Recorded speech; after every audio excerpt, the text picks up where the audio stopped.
Good morning friends. आज की class में हम वाजीकरण के चार पाठ पढ़ने वाले हैं। इसके पहले मैंने आपको रसायन के चार पाठ पढ़ा दिए हैं और आपसे सभी से वो आंसर बन रहे हैं। चलिए शुरू करते हैं। वाजीकरण के चार पाठ टोटल योग कितने हैं? 50 हैं। ऐसे ही हमने रसायन के पढ़े थे, टोटल पाद उसमें कितने थे? 63 थे, है ना। और उसका कोड था आपका आयुर्वेद, अभयामल की, प्राणकामी, कर प्रचिति और आयुर्वेद समुत्थानीय। जैसे हमने वहां पे चार पाद का क्रम याद किया था, यहाँ पर भी हमें याद करना है। क्यों? क्योंकि हमको यहाँ से पूछा जा सकता है कि द्वितीय नंबर के पाद का नाम क्या है और उसमें कितने योग का वर्णन है। ठीक है, तो वहां पे 6, 37, 16, 4। यहाँ पे एक कोड बनेगा SAMPU, शैम्पू जिसको बोलते हैं ना। S फॉर संयोग शरमूल्य, A फॉर आसिक्त शीरिकम, M फॉर माशपर्णभृति, पू फॉर हो जाएगा पुमान जात बलाधिकम। शैम्पू से पूरा याद करेंगे। 15 15 उसके बीच में क्या है? 8 है, तो 15 8 15 12 बार बार पढ़ेंगे, याद हो जाएगा, कोई कोड बनाने की जरूरत नहीं है। जैसे हमने रसायन में पूरा पूरा याद किया था, यहाँ पर याद इतना नहीं करना, क्योंकि यहाँ से नाम से ज्यादा नहीं पूछा जाता कि कौन से पाद में किसका वर्णन है। योग इंपॉर्टेंट है, पाद का क्रम इंपॉर्टेंट है, बस 4 से 5 योग यहाँ से हमें याद करना है।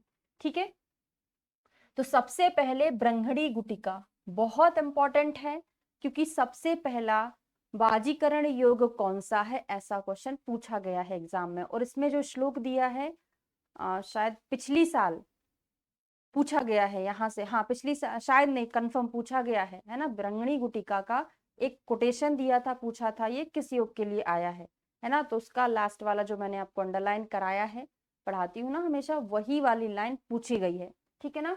तो ब्रह्मणी गुटिका सबसे पहला योग है और पहले पाद में बताया है। ठीक है, उसके बाद बाजीकरण पिंडरस और बाजीकरण घृत। बाजीकरण पिंड रस में जो मैंने आपको चार किस किस के मांस रस का यूज किया जाता है ना, पिंड रस और अंडे वाला है ना। दो में मुझे कंफ्यूजन हो रहा है, एक पिंड रस में है और एक में, मतलब एक में अंडे यूज किए जाते हैं, चार पक्षियों के किस किस के हैं, और एक में मांस चार किस किस का है। ये भी क्वेश्चन यूपीएससी 2020 के पेपर में भी आया था और एआईपीजीटी में भी आया था, है ना। तो ये दो चीजें अच्छे से याद करना, मांस रस में कौन चार जानवर है और पिंड रस में कौन कौन से अंडे का यूज किया गया है, बहुत इंपॉर्टेंट है। ठीक है, तो वाजीकरण पिंडरस और वाजीकरण घृत यहाँ पर है।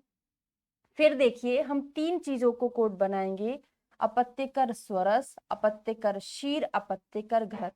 हम यहाँ पे अपत्यकर घृत पढ़ रहे हैं, ना कि बाजीकरण घृत। अब बाजीकरण चैप्टर की शुरुआत जहां से हुई है, उस चैप्टर की शुरुआत में, मतलब उस बाजीकरण के चार पाद हैं, तो बाजीकरण घृत सबसे पहले पाद में है, बाकी अपत्यकर अपत्यकर करके आएगा। तो शीर की शुरुआत दूसरे नंबर से करेंगे, स्वरस की, एकदम लिक्विड होता है। स्वरस से थोड़ा सा गाढ़ा क्या होता है? शीर होता है ना। दुग्ध क्या है? थोड़ा सा गाढ़ा रहता है, तो स्वरस एकदम पतला, शीर थोड़ा सा गाढ़ा, और अगर जमे हुए घी की बात कर लो तो और ज्यादा गाढ़ा हो जाता है ना। तो स्वरस थोड़ा पतला, उससे गाढ़ा, उससे गाढ़ा हो जाएगा। ठीक है, फिर वृश्य पुपीलिका और वृश्य पुपीलिका योग, यहाँ पे पुपीलिका आदि योग करके है, कभी नहीं पूछा है, बस एक बार मैंने करा दिया है, नहीं याद करिएगा। अपत्य जनन शीर योग बहुत इंपॉर्टेंट है, जहां पर अपत्य कर शीर आया है वहीं पर अपत्य जनन शीर योग आया है। एक बार और अच्छे से समझ लो, आसिक्त शीरकम में भले ही शीर दिया है, पर अपत्यकर शीर और अपत्य जनन शीर योग इसमें नहीं है, वो किसमें है? थर्ड नंबर के योग में है।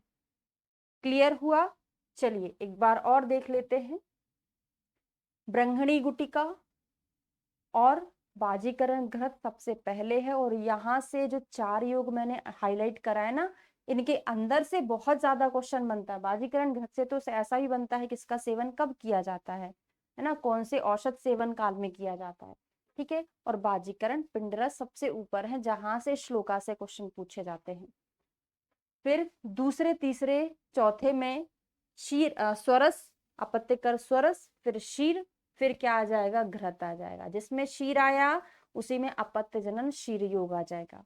ठीक है, बहुत सिंपल सा था, ज्यादा हमें याद नहीं करना, जैसे हमने रसायन में याद किया था, यहाँ से पूरा का पूरा याद नहीं करना।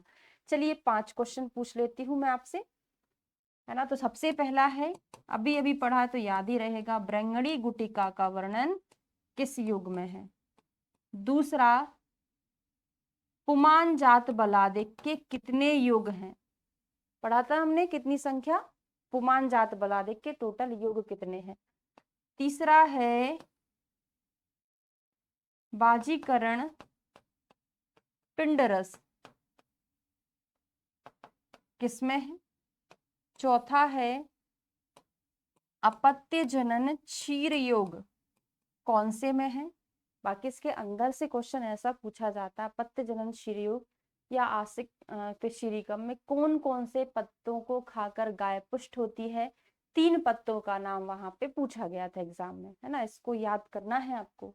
लास्ट है 5वां, संयोग शरमूल्य में टोटल योग कितने हैं, है ना। इन 5 के आपको कमेंट करके आंसर देना है। इसके बाद रसायन और बाजीकरण के अंदर से जैसे 10 प्रकार के भल्ला तक, वो मैं आपको पढ़ाने वाली हूँ, शायद नेक्स्ट क्लास में पढ़ा दूं। फिर हम पढ़ेंगे 4 प्रकार के मृद रसायन, 4 प्रकार के त्रिफला रसायन, पिपली वर्धमान रसायन, शिला जतु रसायन, जहां से हर बार एग्जाम में क्वेश्चन पूछा जाता है, हम धीरे धीरे एक एक करके कवर करेंगे। ठीक है, चलिए, वीडियो अगर अच्छा लगा हो तो लाइक शेयर और सब्सक्राइब करना ना भूलें। मिलते हैं नेक्स्ट वीडियो में भल्ला तक रसायन के साथ। Thank you so much.